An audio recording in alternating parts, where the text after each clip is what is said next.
The Indiana Pacers versus the Cavs. Game 1 goes to the Pacers. They played excellently. They did everything that they had to do to win the game. Their defense was outstanding. Incredible way to shut down most of the shooters in that fourth quarter.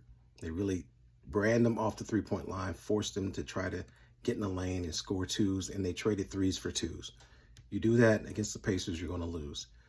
Had to break out the Reggie Miller shirt before the game. I wore this the whole game just to get myself into the mindset of an upset, and it panned out. Tyrese Halliburton was fantastic. 23 points, 13 assists, 3 blocks, 3 rebounds, 1 steal, and only 1 turnover.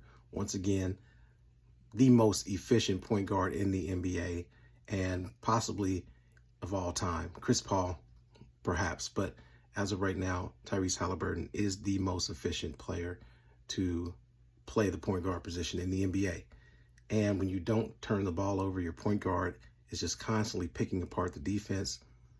You know, they really put Cleveland in some bad situations. They're hustling back on transition, not finding the shooters, having to rotate 4, 5, 6 times in one possession. That's tough to do. We saw the San Antonio Spurs make a living doing that. And that's pretty much what happened here tonight. I do expect the Cavs to come back and really hit the Pacers hard in game 2.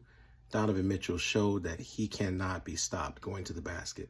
It's been a problem that the Pacers have had as long as Donovan Mitchell has been in the NBA. He's torched the Pacers. If you go back and look at some of his highest scoring games, he's probably had at least 2 or 3 of them against the Pacers, and he's going to punch back. Evan Mobley was fantastic in this game. It really showed a lot of growth. Towards the end of the game, though, I don't know if he was tired, but the Pacers trying to run with him will tire most teams out. But great game. NBA fans, we should be happy to be able to have seen that. Now maybe some of the talks of the Pacers being underrated or overrated, rather, will go away. Many people have said that because they've only beaten teams that have players that are hurt.